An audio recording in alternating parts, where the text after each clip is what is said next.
बिस्मिल्लाहिर्रहमानिर्रहीम। आज हम बात करेंगे पित्ते की पथरी के हवाले से। पित्ते की पथरी होती क्या है, इसकी वजूहात क्या हैं, ट्रीटमेंट इसका क्या है और करवाना चाहिए या नहीं करवाना चाहिए। प्रोफेसर डॉक्टर मोहसिन गिलानी की गुफ्तगू सुनने के लिए चैनल सब्सक्राइब करें और बेल आइकॉन पर क्लिक करें। और अगर इसका ऑपरेशन हम करवा लेते हैं तो उसके क्या नुकसान आते हैं, ये वो क्वेश्चंस हैं जो अमूमन पेशेंट जो हमारे पास आते हैं इस पित्ते की पथरी के हवाले से, वो ये अक्सर पेशेंट ये क्वेश्चंस रिपीट करते रहते हैं और हर आने वाला पेशेंट ये चीज़ें डिस्कस करना चाहता है। तो आज मैंने ज़रूरी समझा कि इस टॉपिक को हम डिस्कस करें ताकि इसकी जो एक इन्फॉर्मेशन है, बेसिक इन्फॉर्मेशन, वो आप तक पहुंच जाए। अब पित्ते की पथरी होती क्या है और बनती क्यों है। बेसिक ये है कि जो पित्ता होता है वो एक बाइल्स अपने अंदर स्टोर करता है जो कि लिक्विड फॉर्म में होता है इसके अंदर। और ये बाइल बनता कहाँ पे, ये जिगर में बनता है। जिगर में बन के तो ये लीवर में पित्ते के अंदर स्टोर हो जाता है। इसकी कंपोजिशन होती है, पानी होता है इसके अंदर, बेसिक सॉल्ट्स होते हैं, कुछ पिगमेंट्स होते हैं, कुछ कोलेस्ट्रॉल होता है। अगर इसकी रेशो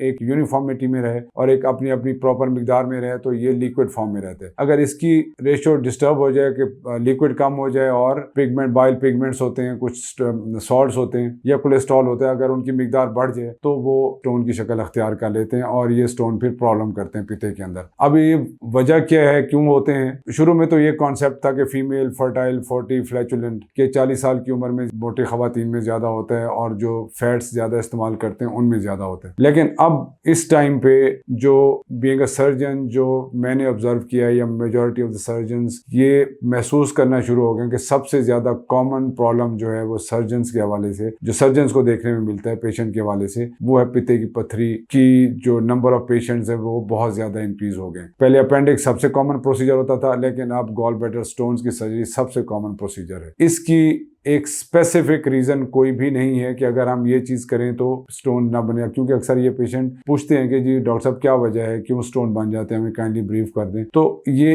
एक ओवरऑल कलेक्टिव, जिस तरह बाकी शुगर है, मोटापा है या कुछ और बीमारियां जो कि हमारी लाइफस्टाइल, डाइटरी मॉडिफिकेशंस के हवाले से उनका ताल्लुक है, इसी तरह पित्ते की पथरी का जो है वो एक स्पेसिफिक रीजन नहीं है। तो ये हो सकती है क्योंकि वो अब हमारी लाइफस्टाइल इस तरह का है, खाना पीना इस तरह का हो गया कि हार्मोनल चेंजेस हमारी बॉडी में आना शुरू हो जाती हैं और ये स्टोन बन जाते हैं। ये इवन अर्ली एज में भी हो जाते हैं। अब यह है कि इसको करना क्या है, इसकी शिकायत क्या होती है, उसके हवाले से अगर मैं बात करूं तो अमूमन हमारे पास जो पेशेंट आते हैं वो काफ़ी देर से प्रेजेंट करते हैं। देर से इस वजह से प्रेजेंट करते हैं कि अमूमन उनको ये शिकायत मैदे के ऊपर, जिस तरह बदहजमी की शिकायत हो गई या तेजाबियत की शिकायत हो गई, तो उसके लिए वो ट्रीटमेंट लेते रहते हैं तेजाबियत के लिए, या पेन किलर ले लिया तो ये टाइम वक्ती तौर पे वो ठीक हो जाते हैं। उसके बाद फिर ये प्रॉब्लम हुआ, फिर कोई इस तरह की दवाई ले ली, खुद मेडिकेशन कर ली या किसी कोएक्स के पास चले गए, या जो अमूमन जो फिजिशियंस हैं रूटीन में वो तेजाबियत की दवाई दे के तो ये टाइम गुजरता जाता है और अल्टीमेटली जब ये ठीक नहीं होते तो फिर अल्ट्रासाउंड की तरफ आते हैं। तो जो चीज़ मैं अभी आपको बार बार ये स्ट्रेस करूंगा कि वो शिकायत अगर आप महसूस करते हैं तो काइंडली उसको निगलेक्ट मत कीजिए और टाइम पे अपना